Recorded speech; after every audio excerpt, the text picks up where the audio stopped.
का सदस्यता अभियान चल रहा है, जिसका पहला चरण समाप्त हो चुका है, लेकिन कई विधायक, मंत्री और सांसद ऐसे हैं जो अभी तक 500 का आंकड़ा भी पार नहीं कर पाए हैं। ऐसे में बीजेपी के सदस्यता अभियान को लेकर कांग्रेस पार्टी बीजेपी पर तंज कसते हुए नजर आ रही है। कांग्रेस के प्रदेश महामंत्री नवीन जोशी ने कहा कि जनता बीजेपी की सदस्यता लेने की इच्छुक नहीं है। ऐसे में विधायक, मंत्री और सांसद ही क्या करेंगे, इसलिए बीजेपी ने खुद ही सदस्यता अभियान चलाया है और बीजेपी के नेता खुद ही सदस्य बन रहे हैं।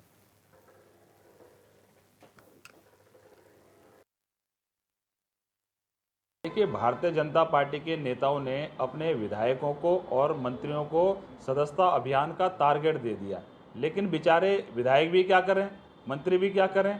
जब भारतीय जनता पार्टी का कोई सदस्य बनने को तैयार नहीं है तो ये नेता लोग क्या करेंगे। मैं देखा कि यहाँ पे अभी कैनोपी कहीं लगी थी, उन्होंने अपना सदस्यता अभियान चला रखा था, वहाँ पे एक भी आदमी नहीं दिखा जो भारतीय जनता पार्टी की सदस्यता ले सके।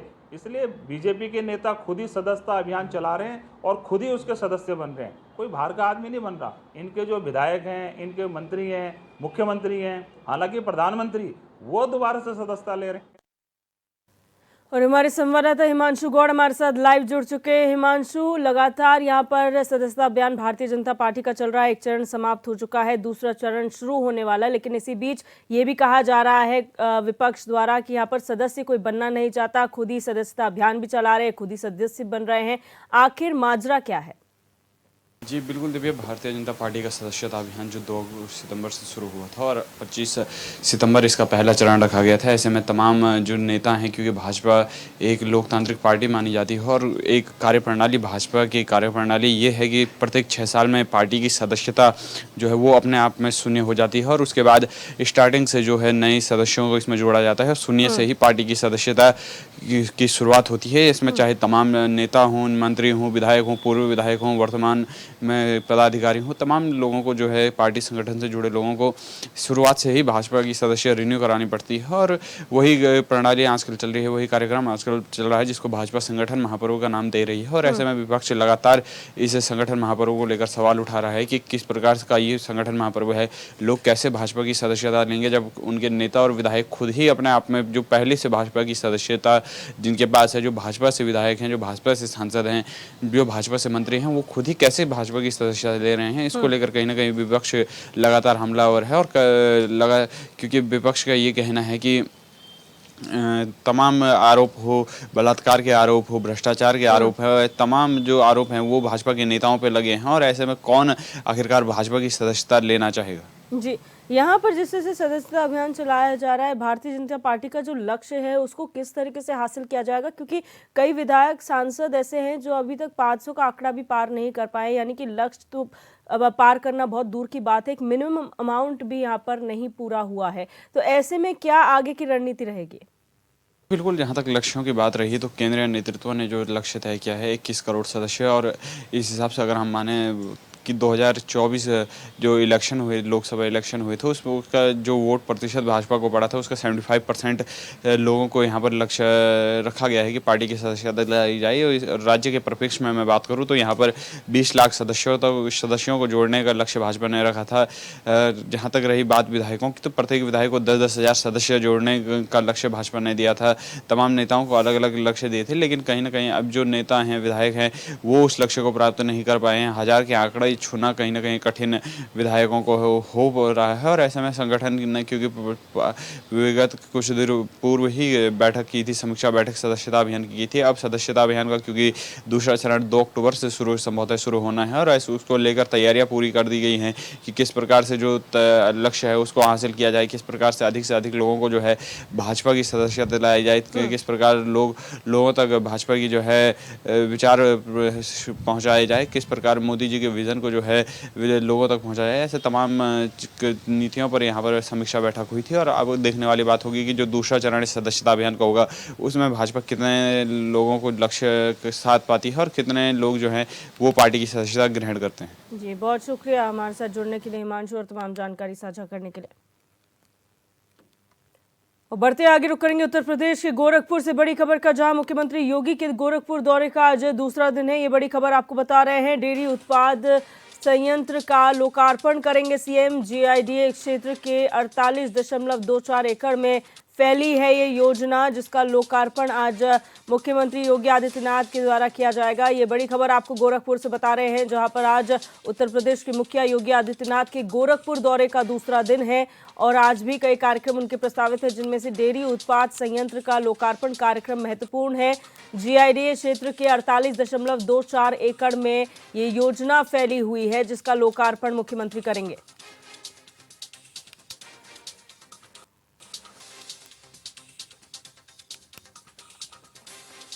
तो ये बड़ी खबर आपको गोरखपुर से बता रहे हैं। अपने गृह जनपद गोरखपुर में है मुख्यमंत्री योगी आदित्यनाथ और यहां पर दूसरा दिन है उनके दौरे का आज, जहां पर कई कार्यक्रम प्रस्तावित हैं।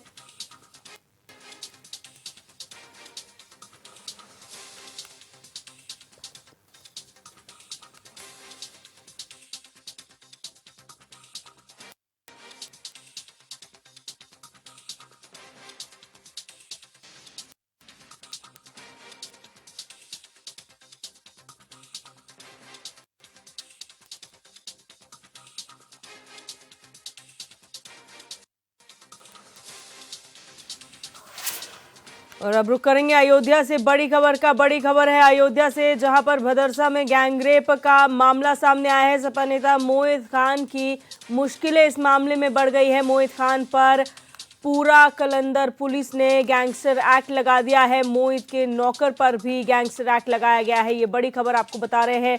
भदरसा में गैंगरेप का एक मामला सामने आया है, जिसमें अब सपा नेता मोहित खान की मुश्किलें बढ़ती हुई नजर आ रही हैं। मोहित खान और उनके नौकर पर गैंगस्टर एक्ट पूरा कलंदर पुलिस द्वारा लगाया गया है। इन दोनों पर गैंगस्टर एक्ट लगा दिया गया है इस मामले में।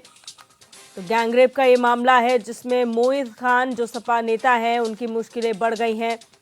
जहां पर गैंगस्टर एक्ट उन पर लगा दी गई है, उनके हेल्पर पर भी लगाई गई है गैंगस्टर एक्ट और पूरा कलंदर पुलिस ने ये कार्रवाई की है।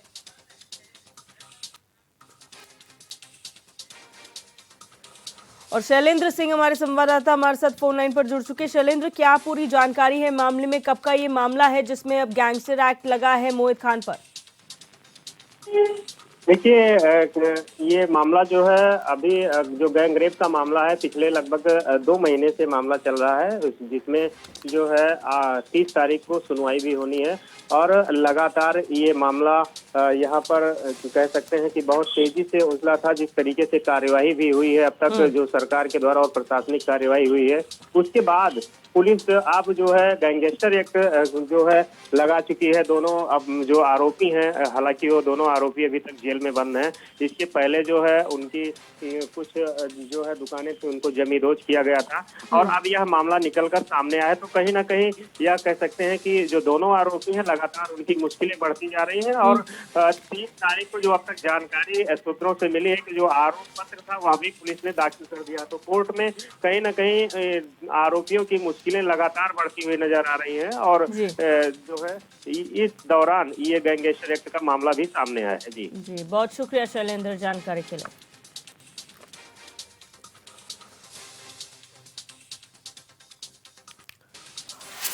और अब रुक करेंगे आजमगढ़ से। बड़ी खबर का, जहां सरफराज खान के पिता और भाई सड़क हादसे में घायल हुए हैं। ये बड़ी खबर आपको आजमगढ़ से बता रहे हैं। अज्ञात वाहन की टक्कर से घायल हुए हैं। दोनों घायल लखनऊ के निजी अस्पताल में भर्ती कराए गए हैं। ये बड़ी खबर आजमगढ़ से है, जहां आजमगढ़ से लखनऊ जाते वक्त एक्सप्रेस वे पर यह हादसा हुआ। सरफराज खान आईपीएल और टीम इंडिया के खिलाड़ी हैं, जिनके पिता और भाई एक सड़क दुर्घटना में घायल हुए हैं। ये बड़ी खबर आजमगढ़ से आपको बता रहे हैं। आजमगढ़ का ये पूरा मामला है, जहां पर आजमगढ़ से लखनऊ जाते वक्त एक्सप्रेस वे पर एक अज्ञात वाहन की टक्कर में एक हादसा हो गया, जिसमें सरफराज खान के पिता और भाई घायल हुए हैं।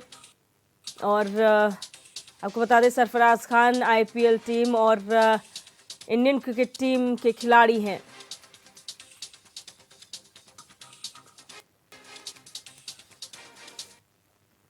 उत्तर प्रदेश की महिला आयोग की उपाध्यक्ष अर्पणा यादव माफ कीजिएगा, अपर्णा यादव अयोध्या के कार सेवक पुरम पहुंची, जहां पहुंचकर उन्होंने अशोक सिंघल की स्मृति पर आयोजित कार्यक्रम में हिस्सा लिया।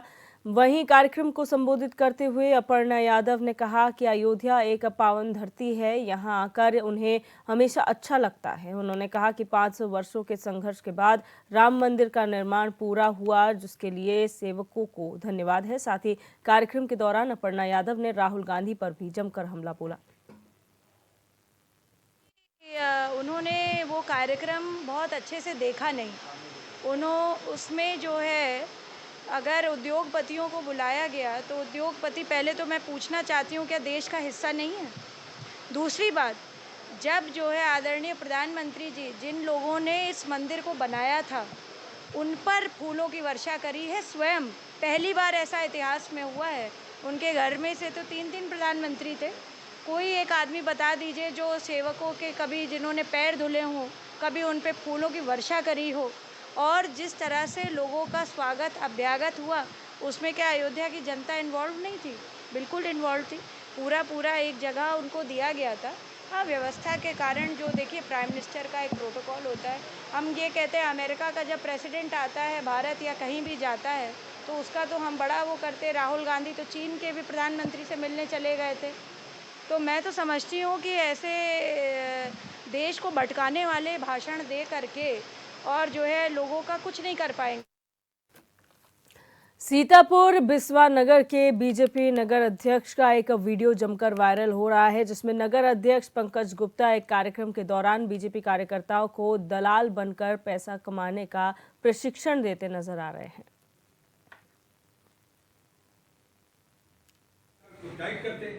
तब कुछ नहीं तो 5,000 रुपया का महामंत्री है या सत्ता का, वो आके मिलता आपसे, मिलके बात करता आपसे कि भाई साहब, और के बाद जब ले लेता 20,000 तो चुप कर फोन करता कि के हो 20,000 काहे ले हो तुम, हैं हमरे आदमी 20,000 ले बुला कर उसको टाइट करते।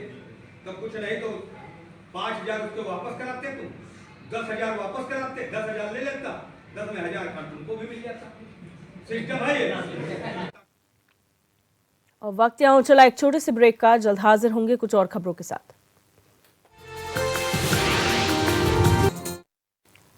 ब्रेक के बाद आप सभी का एक बार फिर से स्वागत है। रुक करेंगे झांसी से खबर का, जहां पर बरुआ सागर थाना क्षेत्र स्थित नवोदय विद्यालय में पढ़ने वाले एक छात्रा ने उत्पीड़न से तंग आकर फांसी के फंदे से लटककर अपनी जान दे दी। 14 साल की छात्रा अनुष्का का शव विद्यालय के हॉस्टल की सीढ़ी पर रेलिंग पर दुपट्टे के फंदे से लटका हुआ मिला। वहीं मामले की सूचना मिलते ही पहुंचे बच्ची के परिजनों ने स्कूल के ही 2 छात्राओं पर बच्ची को परेशान करने का आरोप लगाया। फिलहाल मामले की सूचना मिलते ही पहुंची पुलिस ने शव को कब्जे में लेकर पोस्टमार्टम के लिए भेज दिया है और आगे की जांच पड़ताल शुरू कर दी है।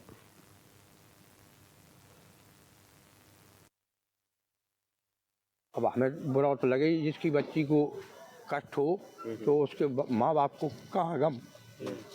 तो हमने कहा, बेटा हमारी हाथ जोड़ प्रार्थना है, हम आपके चरण पड़ता हूँ, हमारी बच्ची को आप मत हैरान करिए, आप और हमारी बच्ची हमें बराबर है। तो उसने ये बोला कि अंकल जी आप शांत रहिए, आपकी बच्ची को कभी कुछ नहीं होगा, आज के बाद कोई दिक्कत नहीं होगी, बात यहीं ख़त्म कर दो, ना आप आंटी से बोले ना आप मैडम से बोले, हम बस ख़त्म कर दो, इतनी बात है। फिर सुबह 7 बजे किया बच्ची ने फ़ोन, अब हमको जाना था, जाते ही हम तो हमने कि बेटा बताओ आ जाएं, बोली अब पापा हो अब ना आओ तो कोई दिक्कत नहीं है। हमने कि तुम कहो तो आ जाएं, बोली हाँ पापा ना आओ कोई दिक्कत नहीं है। फिर 1 बजे फ़ोन आया, हमने कि बेटा क्या बात है बताओ, बोली कचू नहीं हम तो वैसे ही करो। तो हमने कि क्या बात है, पेपर हो रहा है, बोली हाँ पेपर हो रहा है। हमने खाना खा लिया, बोली अभी 1 बजा है, 2 बजे के बाद खाना मिलेगा तो खाएंगे। कल इन बच्चियों से कुछ इसका हार्ट अटैक हुआ था, जिसको लेके के परेशान थी, जिसका नाम प्रियंका खुशबू। आ रहे हैं अभी इसके पेरेंट्स, जो मृतक बच्ची है, इसके पेरेंट्स से बता रहे हैं कि इसके संबंध में इसने फ़ोन भी किया था। तो ये अभी तक प्रकरण जो प्रथम दृष्टया निकल के आ रहा है। बाकी हम लोग सारे साक्ष्य संकलन कर रहे हैं और जो घर वालों की मर्जी होगी, जो इनके द्वारा कोई अगर कंप्लेन आती है तो उसके अनुसार हम लोग साक्ष्य के आधार पर अग्रिम वैधानिक कार्रवाई वहाँ का करेंगे। कहना है कि रैगिंग का मामला है। नहीं, अभी रैगिंग की कोई बात नहीं है, चूंकि बच्ची पहले से ही वहाँ पे रह रही, पिछले 3 साल से रह रही वहाँ पे, तो ये ऐसा कोई न्यू कमर नहीं थी कि उसमें रैगिंग की बात आए। वहाँ पे पहले से ही रह रही है और सभी बच्चे उसमें घुल मिल करके रह रहे थे, तो रैगिंग की बात तो नहीं है। हो सकता है कि बच्चों के बीच में कोई झगड़ा हुआ हो किसी बात को लेकर के, जो अभी इन लोगों से बातचीत से पता चला है। बाकी हम लोग अभी विद्यालय में भी अभी सारा कुछ पता कराएंगे कि मुख्य रूप से क्या कारण है।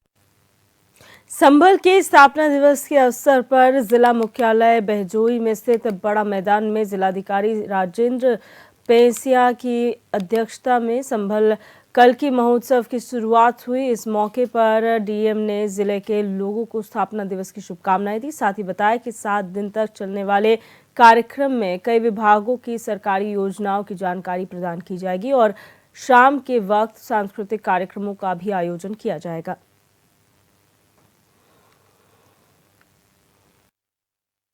आप सभी को संभल स्थापना दिवस की बहुत बहुत शुभकामनाएं। आज से 7 दिवसीय महोत्सव शुरू हो रहा है।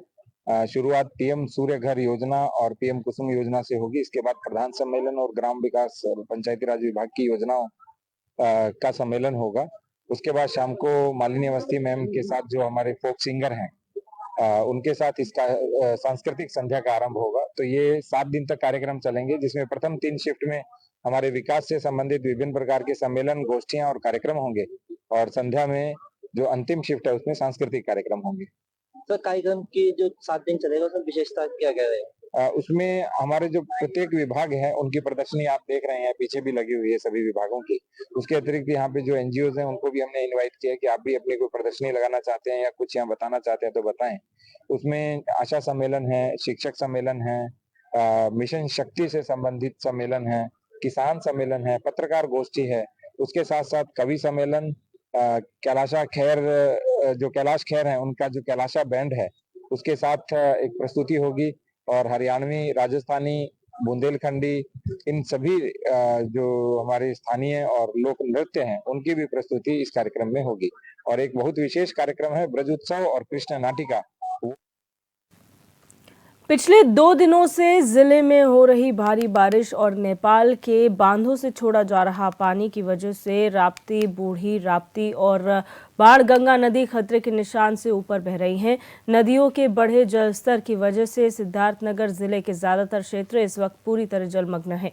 1.5 महीने के अंदर सिद्धार्थनगर जिले में बाढ़ के दोबारा दस्तक देने से यहाँ के लोग काफी परेशान और डरे हुए हैं। लोगों की कई बीघा फसल जलमग्न हो गई है। फिलहाल प्रशासन ने मुस्तैदी दिखाते हुए बाढ़ प्रभावित गांवों का दौरा शुरू कर दिया है और प्रभावितों को हर संभव मदद देने का भरोसा भी दिया है।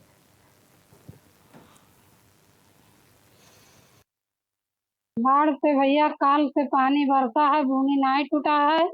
जब से पानी बरसते है रात में आग घर में घुसरी के कोनो सामान नितार नहीं मिला। चाउर, दाल, गेहूं, कपड़ा लत्ता, सर सामान, नून तेल सब बनाए खाए कहूँ नहीं ठेकाना नहीं, सब चीज नुकसान हो गया। अच्छा ये बताइए कि कितनी दिक्कत हो रही है? अभी कोई आया था प्रशासन का आदमी, कोई कुछ जांच की है? कोई नहीं आया। कितनी दिक्कत हो रही है? बहुत दिक्कत हो रही है भैया, अभी नहीं से खाना नहीं खाए, भूजा अभी खाए के खाना बनाए खाए व्यवस्था नहीं है। वहाँ से बहुत दिक्कत है। रात में आया तो अभी तक हम लोग जो परेशान हैं। गल्ला पाते अपन हाथ हाथ धो कुर्सी लगाए हम, हर चीज सजाए हो रहा है। तो आवर है सरकारी आदमी है, आज है डीएम अपन चले गए तो कुछ कहीं नहीं कुछ। और इस बुलेटिन में मेरे साथ बस इतना ही। आप देखते रहिए HNN 24।